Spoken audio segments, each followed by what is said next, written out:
Hello everyone, thank you for joining me today. My name is Gabby and we will be talking about keywords and the customer journey.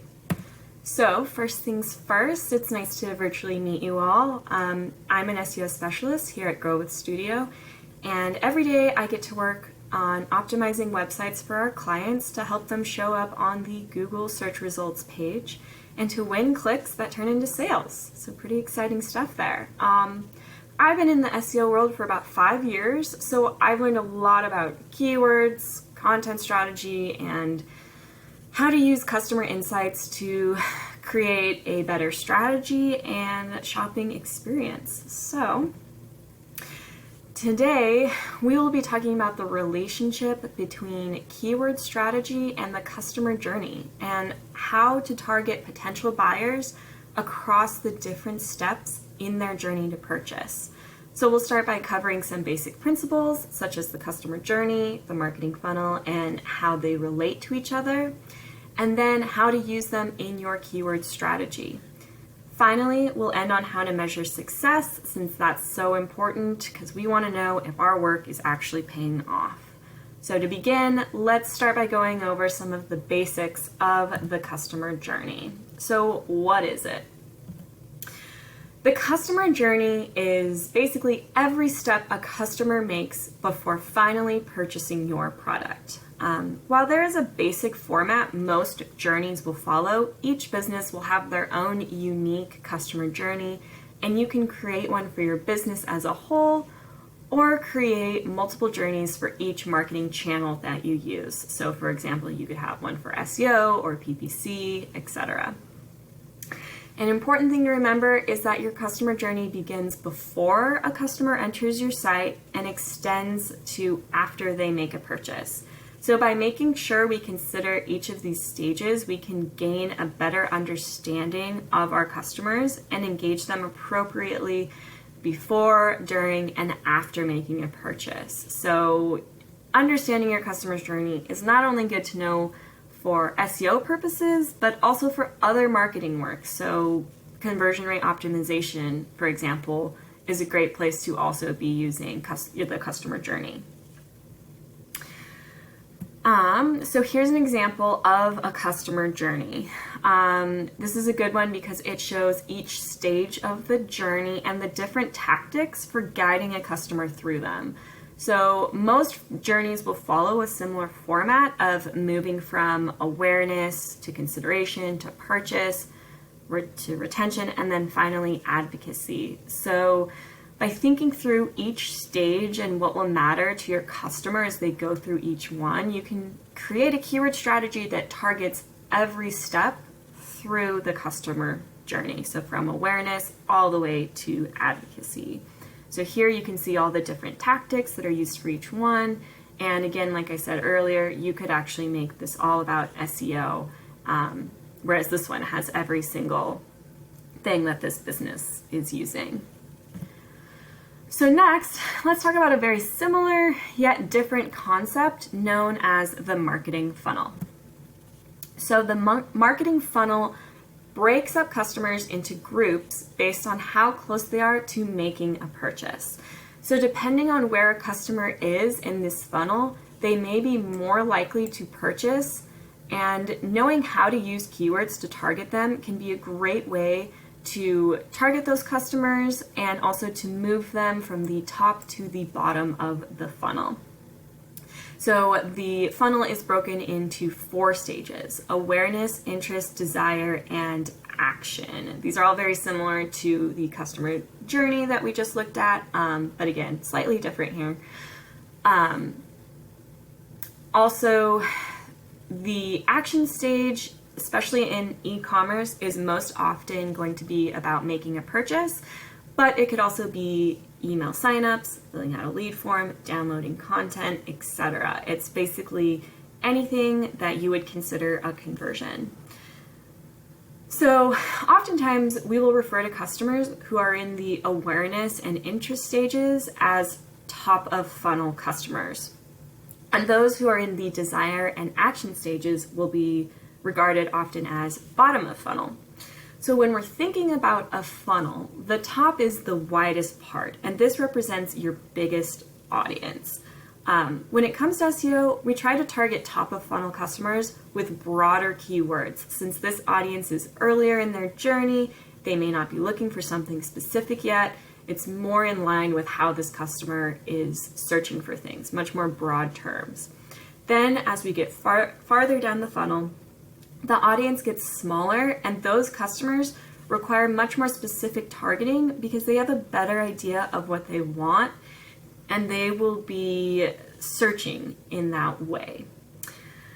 And something to keep in mind too is that customers at the top of the funnel may be less likely to convert compared to those in the bottom. However, they're still very important and they're still valuable. So it's still important to target them, especially with blog or resource type content, which even though it might not be high converting content, it can help improve your overall SEO. It can position you as a thought leader in your industry. So it's still really important. Yes, let's move on.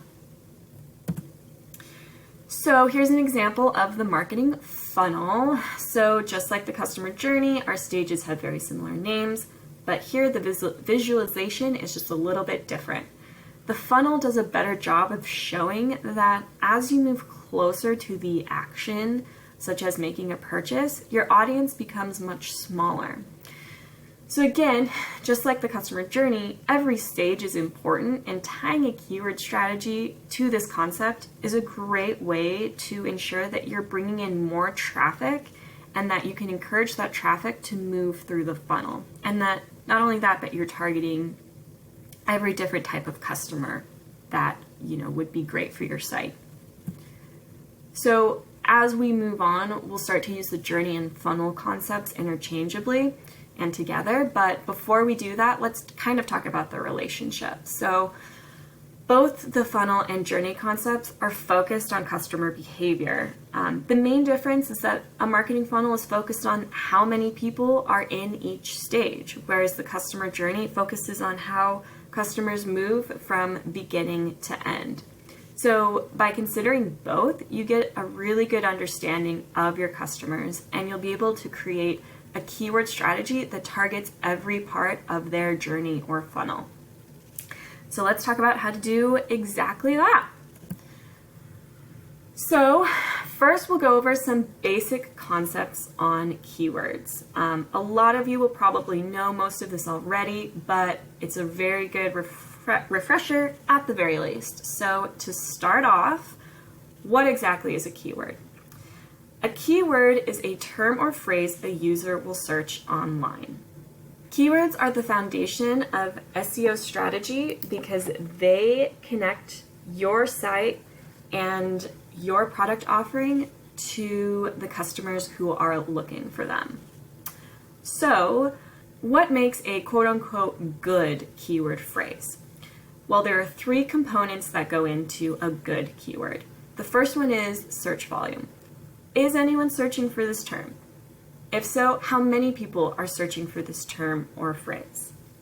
The next component you want to think about is competition. How difficult is it going to be for me to rank for this keyword? Something to keep in mind here is that the higher the competition is, the more difficult it is going to be to show up on the search results page. So often we'll say high volume, low competition keywords are the best ones to go for because they'll give you the best return. But finally, kind of the thing that's really important here is intent. So does this term match what the customer is looking for? This is very important. So again, of those three components, intent is where we can connect keyword strategy and the customer journey. So the reason intent is so important is because if you do this one wrong, your whole strategy is likely to flop. So understanding your customer's intent is really vital to creating a keyword strategy that effectively targets each step of the customer journey. So an easy way to kind of check yourself and to get intent right is to ask yourself this question, which is, what is motivating the user?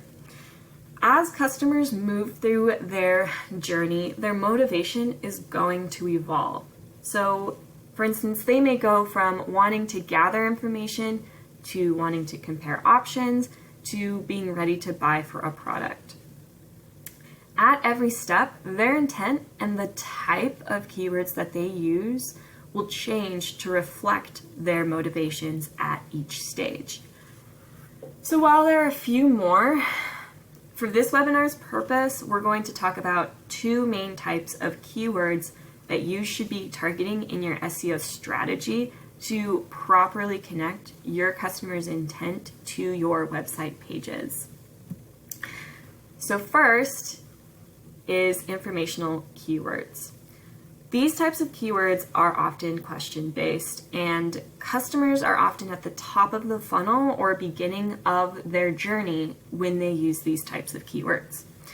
The best way to target these types of keywords is through articles or blogs, since the intent behind them is to learn more and to gather information, not necessarily to purchase something. So customers searching this type of keyword are often expecting to land on a page with a lot of content. So if they end up on a product page, they might leave quickly or bounce, since it does not match their expectation or what they're looking for, which is more information, not necessarily products.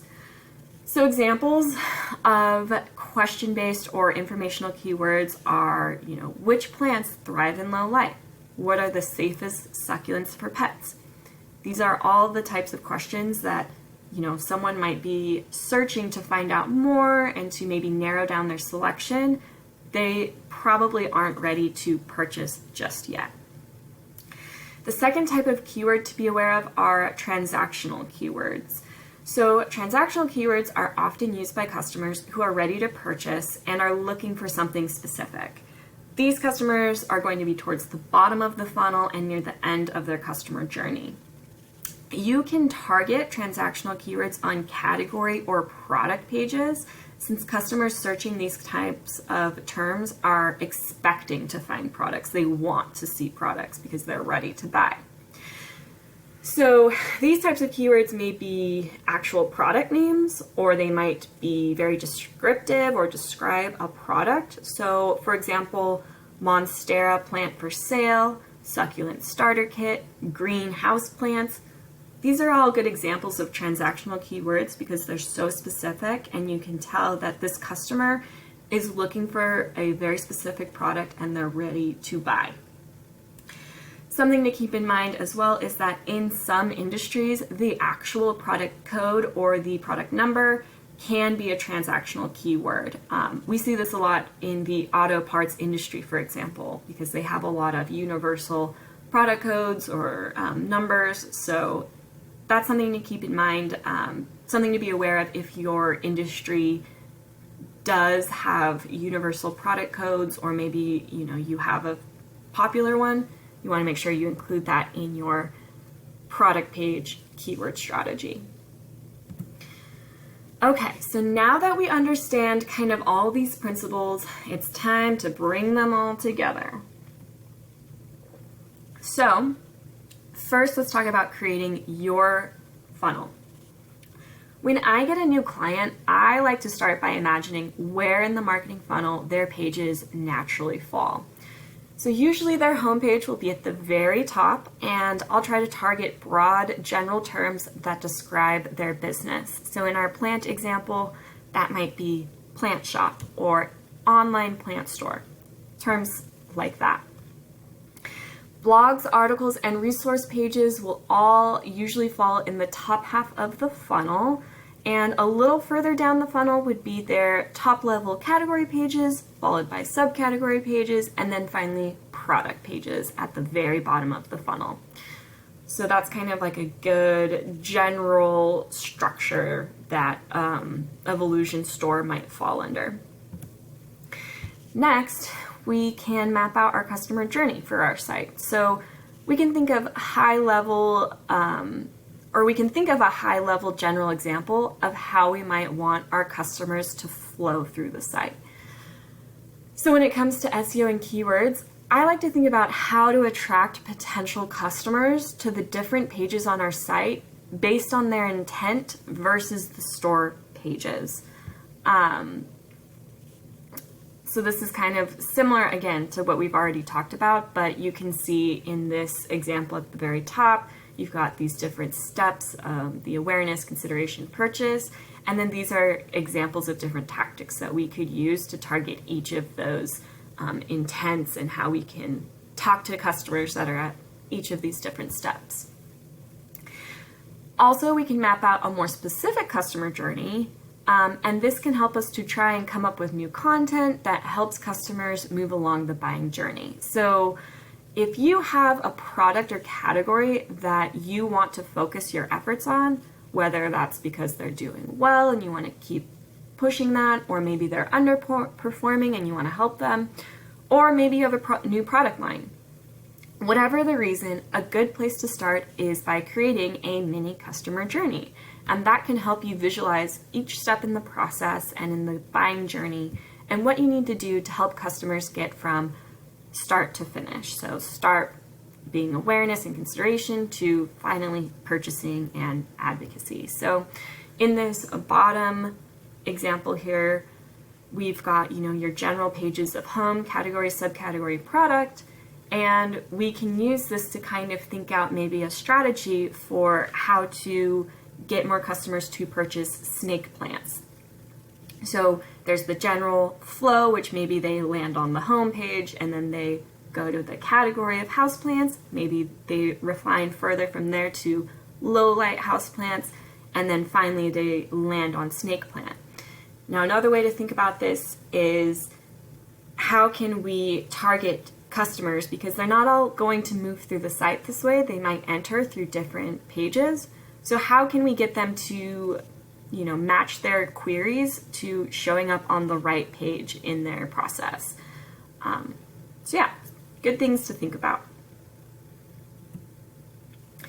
So now that we understand kind of the general structure of our site and how it's going to relate to our customers throughout their journey, we can map out keywords to form a comprehensive, organized strategy. So keyword mapping is a great tool to lay out the important keywords for your business and also to kind of map them to the pages on your site. Here's a framework that we created here at Studio that you can, or that can be used to do exactly what we've been talking about. And we'll also be providing it to everyone who is attending this webinar as a freebie. So that'll be awesome. But again, this is a great way to plan out your content strategy and make sure that you are using the right terms for the right pages. And if there are any really important keywords for your business, that you're putting them, or that you're at least using them and they're on the pages that they should be on. So there are a few words that you can start compiling keywords, but I suggest looking at your keyword map and start filling in terms that you might want to use. So maybe this can be like a great place to do a little brainstorming. Maybe for your homepage, you start thinking about what terms you want to use, and then you can maybe do a little research to refine that. Or you could do the reverse and you could come up with a nice extensive list of terms that you want to use on your site, and then just start filling in the map with those terms where they make the most sense. Something to keep in mind is, just from a best practice standpoint, we only recommend using 3 to 5 terms or keywords per page, because any more than that can look like keyword stuffing, and Google does not like that. They will penalize you. Any less than 3, probably not enough to really register. So 3 to 5 we see is kind of a sweet spot there. But yeah, this is a really great outline and should help you kind of plan out your keywords and what types of keywords to target on each page. We've also got the priority there so that you can kind of understand like what's going to be more important and what might not be as important. So another thing is that as you map out your keywords, you want to keep in mind the following.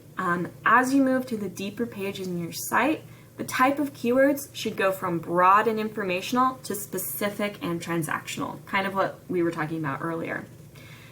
In this slide, what we've done is laid out some examples of different site pages and the types of keywords you could target for each. So on the left-hand column, we have the page type. In the middle, we've got the plant shop and the actual pages that would be related to those, and then the types of keywords to target. So at the top here, you can imagine this is your top of funnel content here. You've got your home page, which would, of course would be the home, and you're targeting broad keywords. Then maybe you have your blogs and articles as well, and you've got your broad informational keyword here, which is easy to maintain plants, which would be, again, a blog or an article that's meant to capture those customers that are at the very beginning of their journey. Then as you were to move further down in this marketing funnel, you might have your top level categories, again, maybe some more blog and article content and shopping guides. So here's some more examples of what those pages might be. So for your top level categories, you have your all the plants or indoor plants, outdoors, tools. Again, these are broad keywords. Then for blogs and articles that are a little further down in the marketing funnel, you might have the safest succulents for pets. So this is still broad, it's very informational, but it's a little bit more specific. It's not as broad of a topic. Obviously for something like this, we're kind of thinking about how can we move that customer to buy succulents, since that's kind of the main subject there. Then you'll have shopping guides like top 10 indoor plants. This is another great one that's very informational and can actually help move people to, actually convert, because again, you'll want to show them information and a lot of content, but you can also start showing them some products, and it's a good way to, show your products, maybe do some help people who are in the comparison stage while also giving them a lot of good content. Then further down, you've got your subcategory pages and your product pages. We're getting closer to the bottom of the funnel. These should be a lot more specific. And on the product pages, you want to be the most specific and more transactional. So you've got your low light indoor plants, herbs and flowers, maybe a little bit more specific. And then your product pages, for instance, Monstera. You want that to be very specific, because if someone's searching for a Monstera plant, they're probably ready to purchase, and we want to make sure we're aligning those pages with that customer intent. So next up, you'll need to start creating content that utilizes your beautiful new keyword strategy. So you can begin by either starting with top of funnel pages and moving your way down, or starting with your highest priority pages. It's really up to you. In general, we recommend starting from the top of the funnel down. So that means starting with pages that target those broad audiences to bring in more traffic and kind of casting a wider net. While product pages tend to bring in less traffic, the keyword targeting is so much more specific, it tends to convert more. And in some industries, such as the auto parts industry, customers will search mainly via product names or codes. So you might want to start there if you are an auto parts store, but in general, we suggest that businesses should start by targeting category pages first to bring in the most traffic. Even if it maybe isn't as high converting, it will convert. But again, you want to bring in more traffic. And again, typically with new clients, I like to start with the home page and important categories. And then as we work through those pages, you can move on to subcategories and product pages. And something else to keep in mind is that while blogs and articles may not bring in high converting traffic, they're still valuable resources for your site. These types of content will establish you as an authority and a thought leader within your industry, which Google will consider in their ranking algorithm, so it will benefit you. And long-form content, like blogs and articles, they can encourage customers to stay on your site longer, and you're more likely to share that content, which can help you reach more prospective customers, can indicate to Google that you are an authority. So this can all help your website overall, which is really great. And another thing that I like to draw kind of parallel to is that with this strategy, so product pages might bring in less traffic but might convert more, and category and blog pages, they might bring in more traffic but not convert as much. You need both. They're all super valuable. A great way to look at this is like a diversified financial portfolio. It's good to have a good mix because it sets you up more for success and it makes you stronger in the long run. So keep that in mind as you start deciding what you want to create content for first. So now that we've gone over the entire process, let's talk about how to measure success. So my favorite tools for monitoring performance are Google Search Console and Google Analytics. Both are totally free and easy to install. If you don't have them set up, put it on your to-do list. Make sure you do that soon. If you need help, reach out to the studio team and we can try and help you out there or provide you with some good resources. But first up, let's talk about Google Search Console. So Google Search Console is a great place to monitor your keyword performance, and it will show you all the terms you rank for, how many clicks you get for each one, and so much more. So it's a really good tool with lots of information. You can also compare your data month over month or year over year, and this can show you any increases or decreases that you've had or seen for keywords or pages. And from that, you can create new strategies that are a little bit more informed, which is awesome.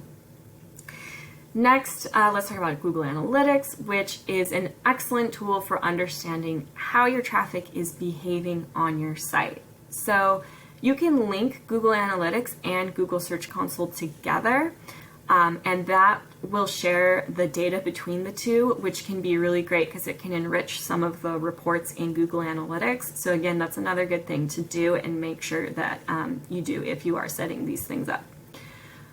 But some key metrics that you'll want to go through in your Google Analytics to help you determine if you have a successful keyword strategy are organic sessions, bounce rate, and conversion rate. Now, there's a lot more that you can look at, but I think these three do a really good job of helping you understand what's going on and tracking your performance. But these are kind of the big three. So first, let's talk about organic traffic growth. So by adding keyword-rich content, we should see our traffic increase over time.